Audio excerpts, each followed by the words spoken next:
40 pés abaixo da biblioteca particular de Gene Hackman, a lanterna de um agente do FBI iluminou algo que o fez parar completamente. Uma porta de ferro, sem maçaneta, sem dobradiças pelo lado de fora, apenas rebites, ferrugem e um cordão de solda percorrendo cada costura como uma cicatriz. Alguém havia selado essa porta por dentro décadas atrás e jamais voltou a sair. O que quer que o departamento tenha retirado da escuridão por trás dela, nunca deveria ter visto a luz do dia. E o que isso revela sobre um dos homens mais reservados de Hollywood vai mudar completamente a forma como você enxerga os últimos 30 anos da vida dele. A invasão, 26 de fevereiro de 2025. Pouco depois das 11 da manhã, um pequeno comboio de veículos federais chegou a um imponente conjunto de portões de aço reforçado, escondidos nas profundezas das florestas de pinheiros, nos arredores de Santa Fé, Novo México. Por trás daqueles portões ficava um complexo avaliado em 4 milhões de dólares, a propriedade privada do ator vencedor do Oscar Gene Hackman e de sua esposa, a pianista clássica Betsy Arakawa. Ninguém havia visto ou ouvido falar do casal havia dias. Telefonemas sem resposta, funcionários impedidos de entrar. Silêncio absoluto vindo de uma propriedade que, em circunstâncias normais, operava com a disciplina de uma pequena instalação militar.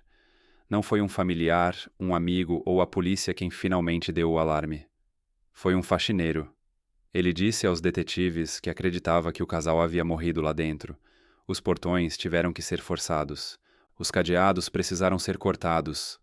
Esse detalhe por si só já dizia aos agentes que algo estava errado. Aquela não era uma propriedade onde alguém simplesmente esquecia a porta aberta por acidente. Tudo no complexo era projetado para permanecer fechado, a menos que alguém de dentro optasse por abrir. Quando os policiais finalmente cruzaram a entrada, esperavam algo trágico, mas corriqueiro. 2 pessoas idosas partindo discretamente em isolamento. Não foi isso que eles encontraram lá dentro. Os corpos de Gene Hackman e Betsy Arakawa foram encontrados dentro da mansão, junto com o corpo do cachorro deles. Os investigadores confirmariam mais tarde que Betsy havia morrido aproximadamente uma semana antes de Gene. A causa da morte dela foi registrada como uma infecção viral grave. A dele, insuficiência cardíaca com fatores contribuintes, causas naturais, caso encerrado no papel. Mas a cena não condizia com a documentação, nem de longe. A contradição que ninguém quer explicar. É aqui que tudo começa a desmoronar. O departamento de xerife de Santa Fé disse ao público desde o primeiro dia que não havia indícios de crime. Essa é a linguagem padrão, o tipo criado para encerrar uma história antes que ela ganhe proporções maiores. Mas no mesmo comunicado, eles admitiram que a cena era suspeita o suficiente para exigir uma varredura forense completa de toda a propriedade. Pare e leia isso de novo. Nenhum indício de crime, mas suspeito o suficiente para trazer equipes federais com equipamentos de imagem térmica e especialistas forenses. Essas 2 afirmações não coexistem no mesmo universo, e essa contradição é exatamente onde a história começa a se romper. A própria linha do tempo levanta questões que ninguém até agora quis responder publicamente. Betsy morreu 7 dias inteiros antes de Gene. Isso significa que Gene Hackman, um homem de 95 anos, estava vivo naquela casa com a esposa morta por até uma semana. Sem pedir socorro, sem qualquer tentativa de contato com o mundo exterior, nem uma única mensagem de um homem que, segundo quem o conhecia, ainda tinha plena capacidade mental para manter uma conversa completa apenas semanas antes. O que mantém um homem em silêncio por 7 dias numa casa com o corpo de uma pessoa amada? Medo, dever, uma dor tão profunda que paralisa, ou a consciência de que pedir ajuda significaria deixar estranhos entrarem, e estranhos encontrariam o que estava escondido lá embaixo. Antes de ir mais longe, uma coisa precisa ser dita com clareza. Se ao menos metade do que os investigadores documentaram abaixo dessa propriedade for confirmada, isso se tornará uma das descobertas mais perturbadoras ligadas à morte de uma celebridade em toda a história americana moderna. Fontes obtiveram o mandado de busca oficial. O que as autoridades documentaram dentro da propriedade vai muito, muito além de uma investigação de morte. Porque escondido atrás de uma parede na biblioteca particular de Hackman, agentes federais encontraram algo que nenhum dos funcionários, vizinhos ou policiais locais jamais soube que existia: um túnel selado há décadas. E o que quer que estivesse trancado lá dentro, alguém havia se esforçado de maneira extraordinária para garantir que permanecesse enterrado para sempre. Mas o túnel não era a parte mais grave. O pior de tudo era o que já estava esperando lá embaixo: a fortaleza no alto da colina. Para entender no que o Burou se meteu debaixo da terra, primeiro é preciso entender o que existia acima dela. A propriedade de Gene Hackman não era uma residência em nenhum sentido reconhecível da palavra. Era uma instalação. Uma floresta densa abraçava todos os lados do terreno. Altas muralhas de pedra contornavam todo o perímetro. Sensores de movimento estavam posicionados em cada ponto de acesso, câmeras térmicas. Uma grade de vigilância 24 horas cuja sofisticação rivalizava, segundo relatos, com o perímetro de certos locais secretos do governo. Os funcionários eram escolhidos a dedo, extensamente verificados e amarrados por acordos legais redigidos de forma tão rígida que nenhum deles jamais falou publicamente sobre o que acontecia dentro daquelas paredes. Pense nisso por um instante. Décadas de funcionários, jardineiros, governantas, chefes particulares, trabalhadores de manutenção, segurança privada, e nem um único vazamento, nem uma citação anônima sequer. Na era das redes sociais, onde garis postam fotos das lixeiras de celebridades em busca de engajamento, esse tipo de silêncio não acontece por acaso. Ele é imposto. Jornalistas locais que tentaram investigar o histórico da propriedade ao longo dos anos esbarraram sempre na mesma barreira. Solicitações de alvarás de construção voltavam com sessões inteiras suprimidas. Registros de propriedade tinham lacunas que nenhum funcionário conseguia explicar. Uma pesquisadora da Sociedade Histórica de Santa Fé passou meses, segundo relatos, levantando registros fundiários ligados à propriedade e então, sem qualquer aviso, parou. Parou de atender ligações. Nunca publicou uma única palavra. Ninguém sabe o que ela descobriu ou quem discretamente pediu que ela deixasse de procurar. Mas ao cruzar aqueles portões, o interior era de tirar o fôlego. Corredores repletos de obras-primas originais, móveis datando de séculos atrás, peças que pertenceram, segundo relatos, à realeza europeia. Lustres dos quais se dizia terem ornamentado os salões de antigos palácios, jardins repletos de espécimes botânicos tão raros que existem em menos de uma dúzia de locais documentados no mundo. A doutora Elena Vázquez, historiadora de arquitetura da Universidade do Novo México, que mais tarde prestou consultoria na avaliação da propriedade, descreveu a situação de uma forma que causou impacto. Ela disse ter documentado propriedades por todo o Sudoeste. Esta foi projetada como um museu construído dentro de um complexo militar. A beleza era real, mas as contramedidas também eram. Essa combinação não acontece a não ser que alguém esteja protegendo algo específico. Imagens de câmeras corporais divulgadas somente após uma rara decisão pública de um juiz do Novo México mostram policiais percorrendo a mansão nas horas seguintes à descoberta. O silêncio no áudio é imediato e pesado, mas o que mais perturbou os agentes não foi a quietude, foi a evidência de que alguém havia estado ocupado dentro da casa nas horas ou dias anteriores à chegada dos policiais. Móveis arrastados pelo assoalho de madeira, livros retirados das prateleiras e repostos em ordem errada. Gavetas deixadas entreabertas, um cofre no quarto aberto e completamente vazio. Alguém havia vasculhado aquela casa, buscando algo ou escondendo, e então os agentes entraram na biblioteca e tudo na investigação mudou.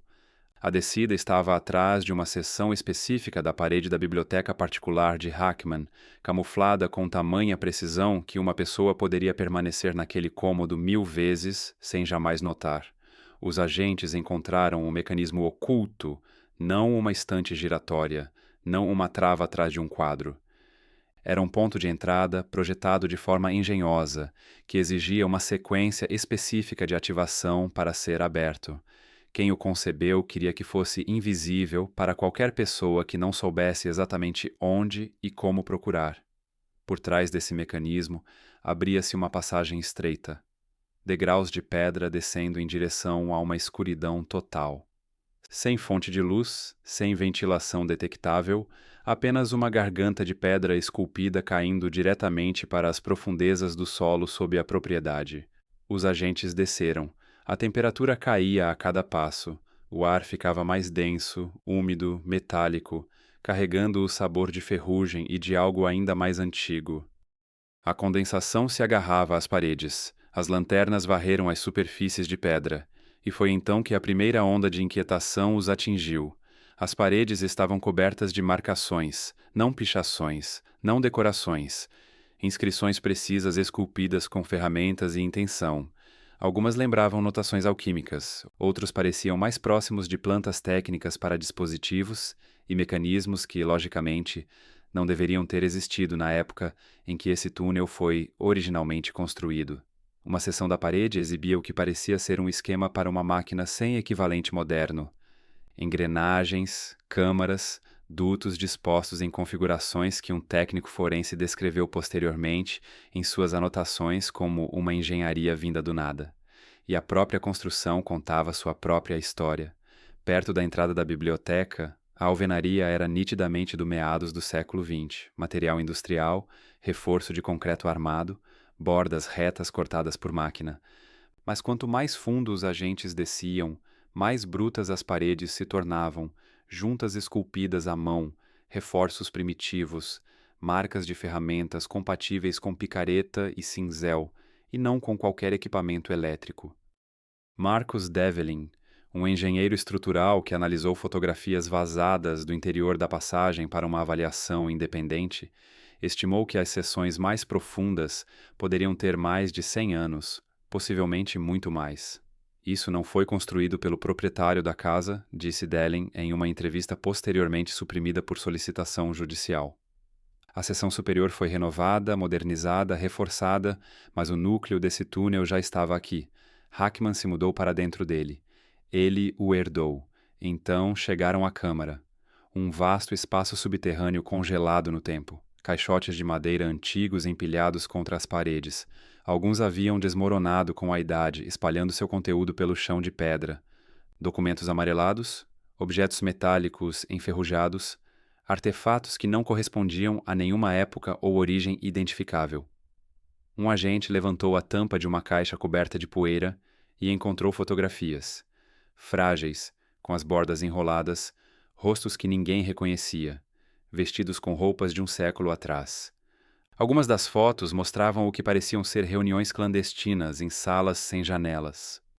Outras registravam locais, edifícios, espaços subterrâneos que não correspondiam a nenhum lugar conhecido em registros oficiais. Em uma imagem, um grupo de homens estava em volta de uma mesa coberta de mapas. Suas expressões eram tensas. Uma única lâmpada suspensa projetava sombras duras sobre seus rostos. No verso da fotografia, alguém havia escrito uma data com tinta cuidadosa, 1937, e ao lado, uma única palavra em um idioma que até hoje não foi identificado.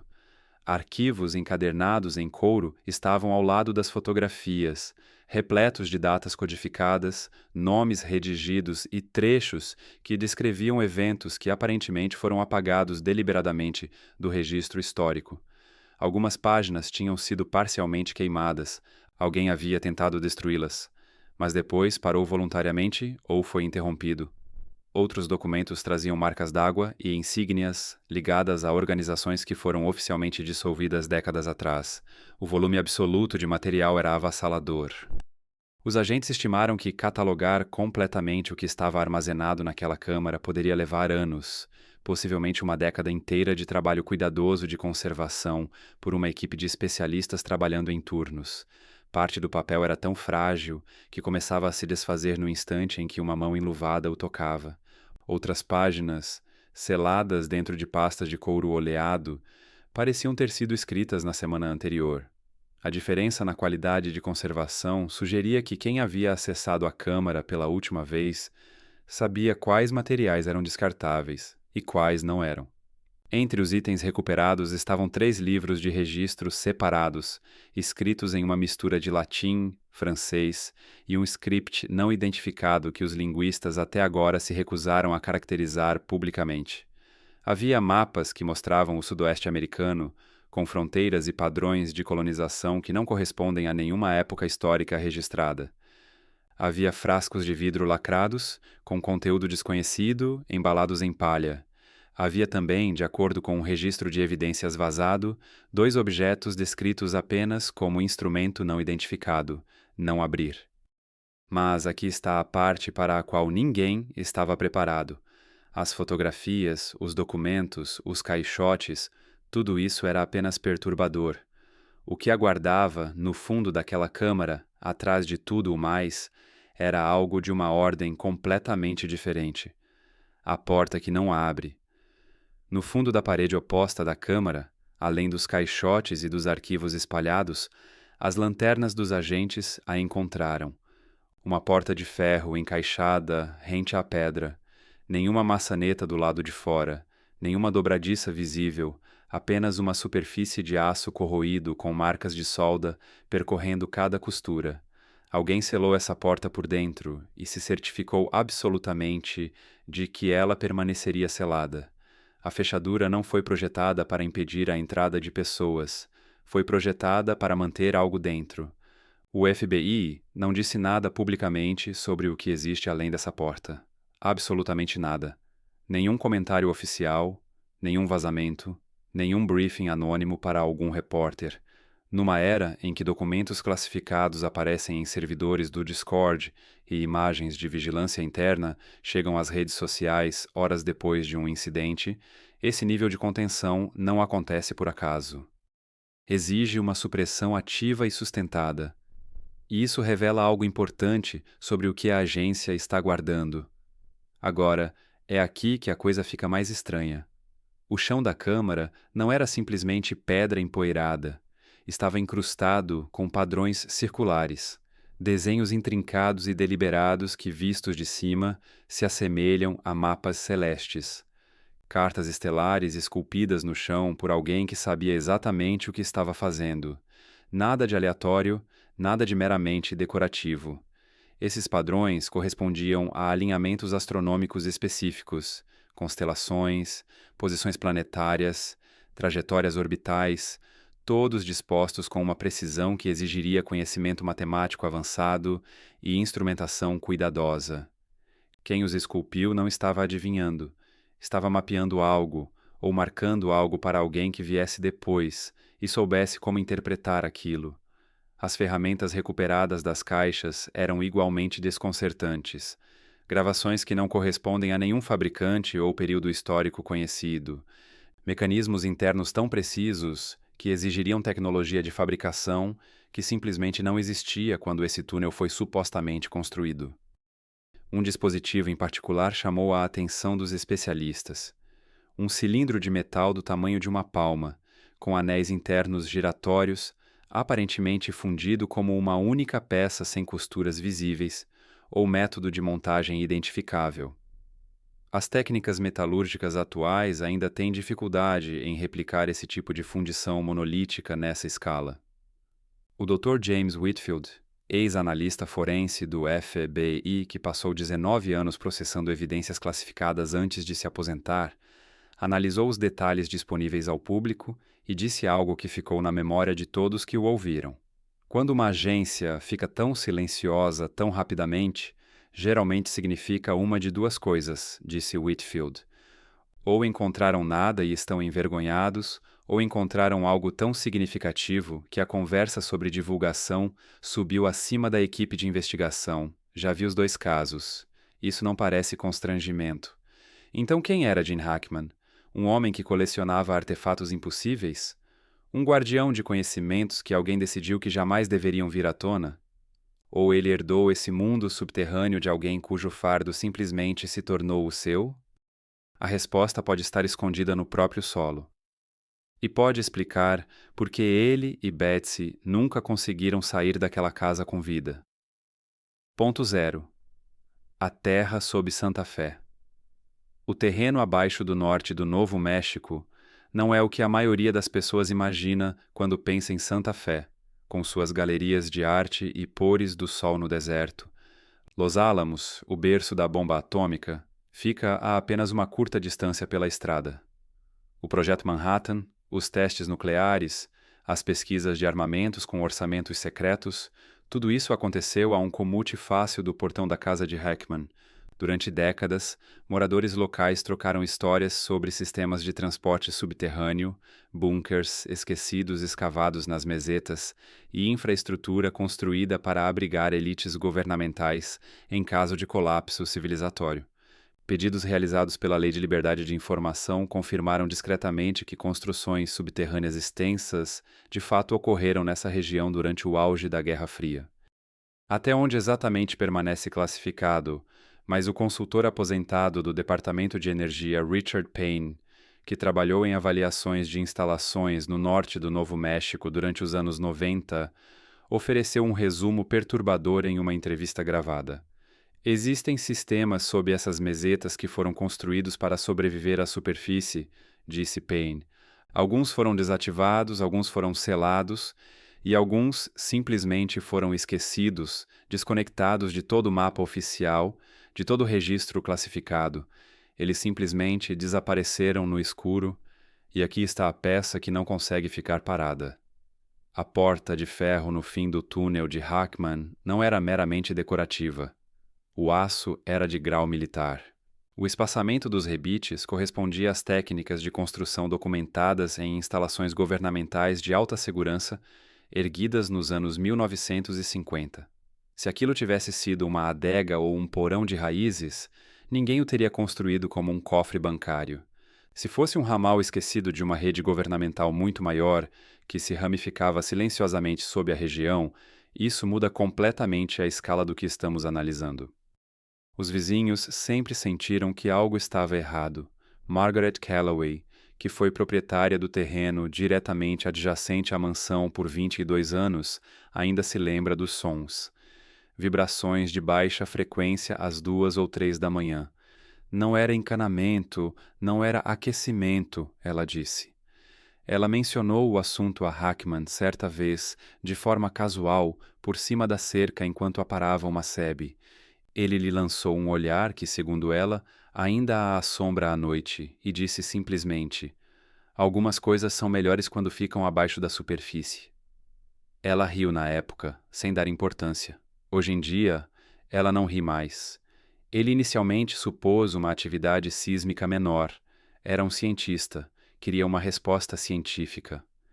Instalei um sismógrafo portátil certa vez, no verão, só para provar a mim mesmo que estava imaginando coisas, contou Delamp a um repórter.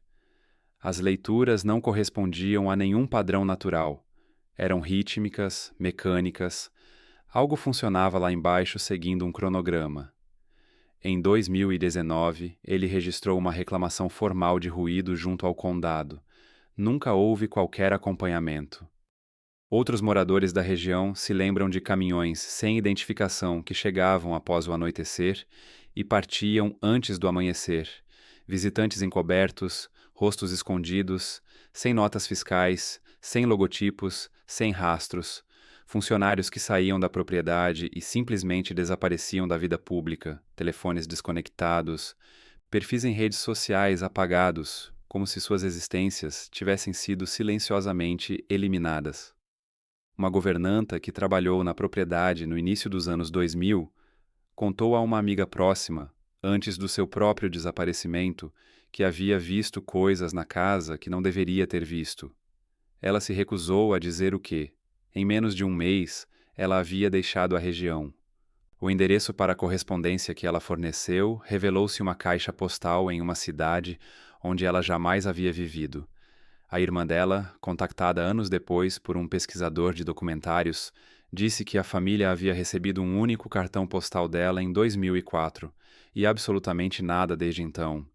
Há ainda a questão do consumo de água da propriedade.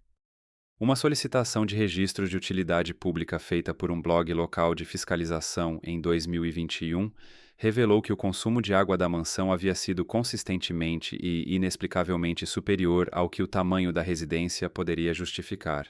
suficiente para sustentar uma pequena operação comercial funcionando abaixo do nível do solo. O suficiente, em outras palavras, para abastecer sistemas que ninguém na superfície jamais havia visto, a linha fantasma. Eis um detalhe que mal chegou ao conhecimento público, mas que deveria fazer todos pararem e refletirem. Durante as reformas que expuseram pela primeira vez a entrada do túnel, os trabalhadores encontraram um sistema secundário de comunicação instalado diretamente nas paredes da mansão. Não era uma linha telefônica, nem um cabo de internet. Era um sistema de circuito fechado que conectava a casa principal diretamente à câmara subterrânea. Fiação antiga, anterior às telecomunicações modernas por décadas, porém funcional, conservada, operacional até o dia em que a agência entrou no local. Alguém havia mantido essa linha ativa por anos, comunicando-se com o que quer que estivesse naquele túnel por um canal que não podia ser monitorado, gravado ou interceptado por ninguém de fora. Em uma casa que já estava equipada com vigilância digital de última geração, esse sistema era completamente independente da rede. Uma linha fantasma percorrendo as paredes, como um sistema nervoso que ninguém deveria jamais enxergar. Quem estava do outro lado dessa linha? O que era tão importante que exigia um canal invisível para o resto do mundo? O silêncio. A versão oficial diz que Gene Hackman morreu de insuficiência cardíaca aos 95 anos. Plausível no papel, mas a documentação não explica por que um casal, com acesso a alguns dos melhores cuidados médicos privados do mundo, se isolou de forma tão absoluta nos seus dias finais. Nenhuma ligação para médicos, nenhum contato de emergência, nenhum funcionário nas dependências. O sistema de alarme do perímetro permanecia ativo, mas as câmeras internas haviam sido desativadas manualmente. 2 pessoas sozinhas em uma fortaleza, morrendo em silêncio, enquanto um cofre subterrâneo selado repousava 12 metros abaixo delas.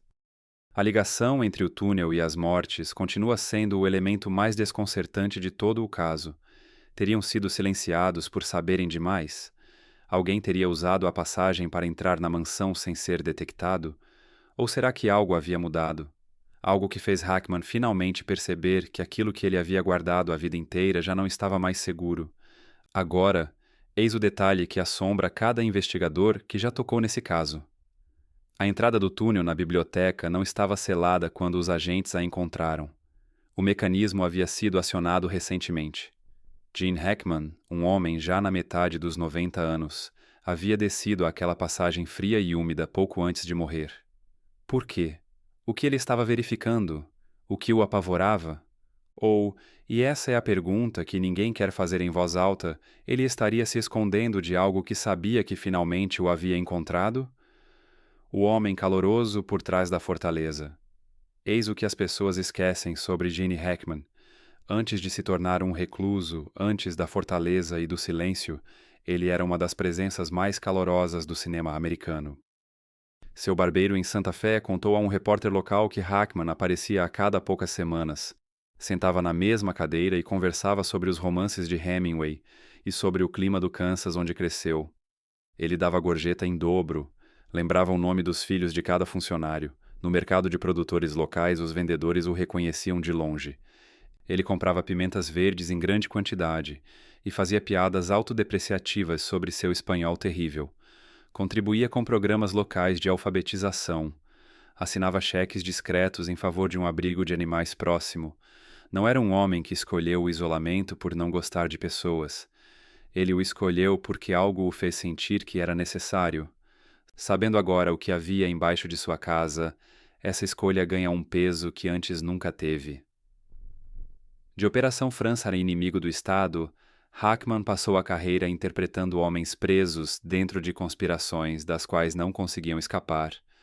Agentes federais, os homens paranoicos de vigilância de Coppola em A Conversação, repórteres, investigadores, denunciantes, homens dentro das engrenagens de instituições maiores e mais antigas do que imaginavam. Talvez nada disso tenha sido apenas atuação. Talvez ele compreendesse algo que o resto de nós só acompanhava de fora.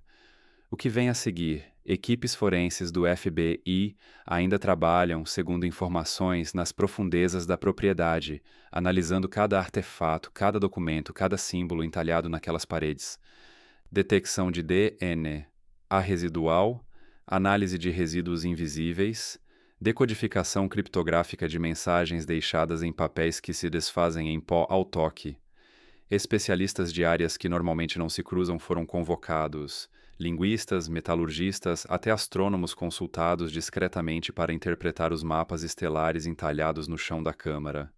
Se essas pistas levarem a nomes específicos, organizações específicas, eventos históricos específicos, esse caso não apenas vira notícia, ele explode.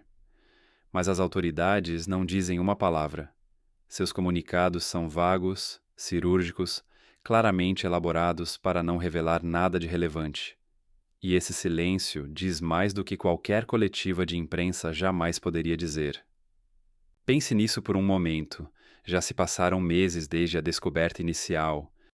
Em qualquer investigação comum, alguma informação vaza, conclusões preliminares, fontes não identificadas, informações passadas a repórteres em segundo plano. Nesse caso, nada. Zero. O bloqueio de informações em torno daquele túnel é mais rígido do que qualquer coisa que envolva as próprias mortes, o que significa que o que está lá embaixo não é apenas historicamente significativo, é operacionalmente sensível. Alguém, em algum lugar, tomou a decisão de que o conteúdo daquela câmara ainda é perigoso o suficiente, agora, para justificar contenção total. Não em 1950, não durante a Guerra Fria. Hoje. As portas que jamais deveriam ser abertas. Embaixo das mansões dos poderosos, sob as florestas, as montanhas, as cidades tranquilas que achamos conhecer, existem portas que nunca deveriam ter sido abertas. Gene Hackman guardou uma dessas portas por décadas. Ele construiu toda a sua existência em torno disso. As paredes, as câmeras, o silêncio, os acordos legais, os funcionários que desapareciam, o isolamento total. Ele carregou esse peso desde o auge de sua carreira até os últimos dias de sua vida. Carregou-o através de Oscars e de turnês de imprensa. Ele carregou isso consigo até a aposentadoria, quando trocou a atuação pela pintura e por romances tranquilos. Carregou também na última semana fria de sua vida, quando ficou sozinho em sua fortaleza com o corpo da esposa e tomou a decisão de não pegar o telefone. E agora ele se foi. A última pessoa que conhecia cada corredor daquele túnel, cada caixote daquela câmara, cada marca naquelas paredes desapareceu. E o que quer que estivesse atrás daquela barreira de ferro soldado a 12 metros abaixo de sua biblioteca já não é mais dele para proteger. A questão não é se o FBI sabe o que está lá embaixo. Sabe. A questão é, o que poderia ser tão perigoso, tão desestabilizador, tão fundamentalmente ameaçador para tudo aquilo que acreditamos saber sobre este mundo, que prefeririam dizer absolutamente nada a contar ao público o que encontraram atrás daquela porta? O que você acha que está lá dentro? Será que Hackman foi o último guardião de algo enterrado muito antes de ele ter nascido? Ou foi seu prisioneiro final cumprindo uma sentença herdada no dia em que girou a chave pela primeira vez? Deixe sua teoria nos comentários, porque eu leio cada uma delas. E se quiser estar aqui no momento em que o próximo pedaço dessa história vier à tona, clique em inscrever-se antes de rolar a tela. Em algum lugar atrás de uma porta de ferro no deserto do Novo México, algo ainda aguarda. Esperou através de guerras, de presidências, da ascensão e queda de impérios que se julgavam eternos. Esperou quietamente sob as botas dos homens que construíram a bomba atômica a poucos quilômetros dali. Esperou sob os pneus de cada caminhão sem identificação que entrou por aquela entrada depois da meia-noite. Esperou sob um dos rostos mais reconhecíveis do cinema americano por quase 30 anos. E o silêncio, como se descobre, nunca foi a mesma coisa que segurança. Até a próxima.